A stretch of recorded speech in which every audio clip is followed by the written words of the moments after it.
all range of needs to try and support and be as flexible as we can. Obviously there's also exam boards, but the exam boards also do take into account circumstances. It's one of the reasons why it's important to bank good work during the academic year. Things like mock exams. Sometimes our young people say to us, "Oh, it's only a mock. How much does this count for?" Well, actually, it's tremendously important, because there could be occasions where we're saying to an exam board, "This is the grade we believe this person is the true quality," but they've had these situations, they've had these scenarios, and actually, as a result, they've missed this paper. Perhaps this is the grade they're on. But actually, by producing a mock exam or other work banked during the year, that's why it's so important in what we do, negotiating with exam boards. So, yes, sometimes there are certain rules, that there's examination specifications and so on, and regulations they have, but there is a lot that schools can do in terms of flexibility and providing support and just showing understanding on a daily basis. If there are any staff from other schools or educational establishments listening to this programme, what you're describing is, in terms of what we've heard, really advanced, and your thinking is, you've thought outside the box, to use that well-worn cliche. What would you say has been the benefit for your school itself, and that may encourage other schools to think this is the way forward? Well, all schools have a responsibility to provide SMSC, or social, moral, spiritual and cultural education. For me, things like having a young carers group, and there's many ways in which I believe here at Woking High we provide that quality spiritual, moral and social education. But young carers, when you speak to the staff who take the group out, when we take them, we've organised visits to local canals. They can practice on the barges, operating the locks and things. They've been to Hampton Court, Kingston. There's also a local church that came forward and said, in Horsell, the village near the school, and said that they would like to actually provide a facility and make a donation so that they could, the young carers, about once every few weeks, could go to the church and meet some of the parishioners and have a lunch there. And so these links, and people being very keen in the community to support as well. What we're finding the real benefits is that it's encouraging the way the group care for each other has a huge knock-on effect, because others then who may not be young carers have sometimes asked to come along. Now, we've had to be careful with that. You don't want everyone joining the young carers group, but certainly there are other people outside of the young carers group who are aware, very much aware, and I think it's led to greater understanding from them, and it's helped refine their own spiritual and particularly moral qualities, and their caring qualities as well.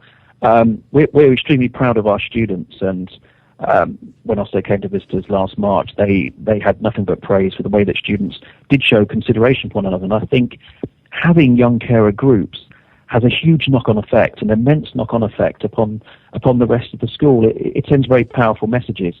One thing we do, we have an activity which all students will do in Year 7 when they join the school. It's a day's activity where, for a mixture of video clips and activities, the students will learn about what young carers are, and it really helps them to appreciate and show empathy for their fellow classmates. And those qualities, showing empathy for a young carer, then has a knock-on effect, showing empathy for all students. And I think it's very much part of the fabric of the school now, and has a huge knock-on effect upon the school ethos. Thank you very much indeed, Simon, for talking to us. Simon Sharples, who is Vice Principal of Woking High School, and seemingly, Patricia, showing the way forward for schools. I think that really is a model situation, isn't it? Where you've got somebody who has been working through the system for that many years and really does both get passionate about it, but appreciate the good that they're doing, and knows how to implement a system that isn't just for the young carers, but it's for a whole culture within the school, because what a lot of young carers also experience is bullying, because their plight and their situation at home isn't always understood. So to have a whole school understanding what it is to be a young carer, which in essence is happening in that school, is just brilliant, and actually a model situation, I would think. You're listening to carersworldradio.com, one of the third of 4 special programmes featuring young carers, and the English Government Department of Health Draft Care and Support Bill currently out for consultation, and that means you. you can have your say here via carersworldradio.com and contribute to that consultation. The output from this programme and the other 3 in the series will be put to the Department of Health so that they can have your views. You can be able to tell ministers and decision makers what you think.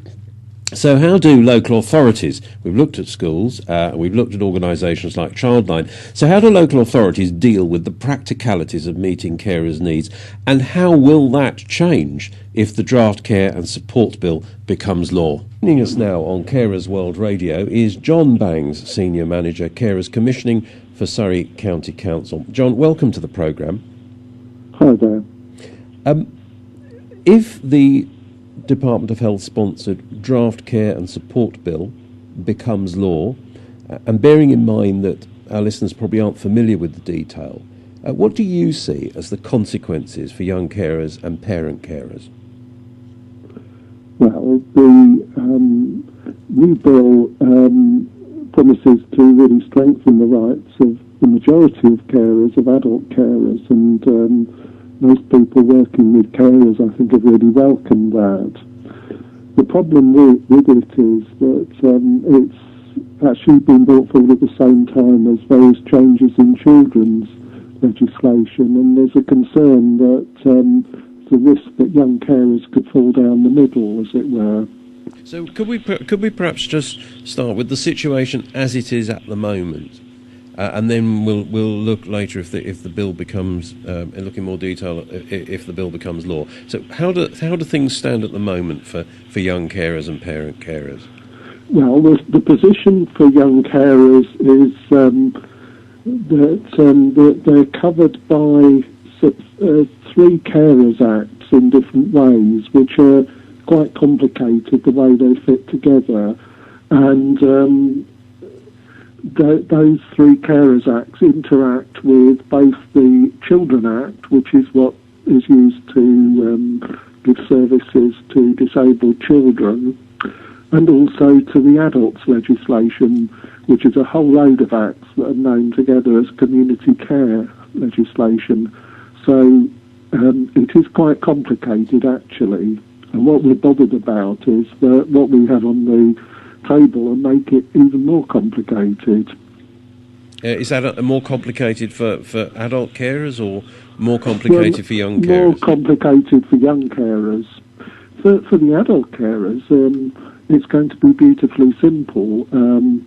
The carer will have their own needs looked at the same time as the person they look after, and they'll be looked at as a whole, taken together. Which is good news for most carers, but the problem is that for young carers, the assessors have got to understand how these different bits of legislation fit together, and it would seem that a lot of social workers will have to go on a law course before they can figure out how to do it. The reason for that is that lots of acts are being abolished and replaced by the Care and Support Act when it's passed, but the existing 3 Carers Acts are going to be amended in a way that's really quite complicated. John, it's Patricia Mitchell here. I know that you've written an article with Luke Clements with regard to this. You've actually sort of said, as regards to young carers, you know, it's and I quote you both, it's a draconian and profoundly retrograde development for young carers and parent carers. Is there any easy fix to this, John, do you think? Well, I think what we said was that if the Carers Acts had been simply repealed, it would have been a draconian measure. But there is an indication that the Carers Acts will be amended rather than abolished. It will be something of a backward step in that everyone else, the adult carers' rights, will be strengthened, while at the same time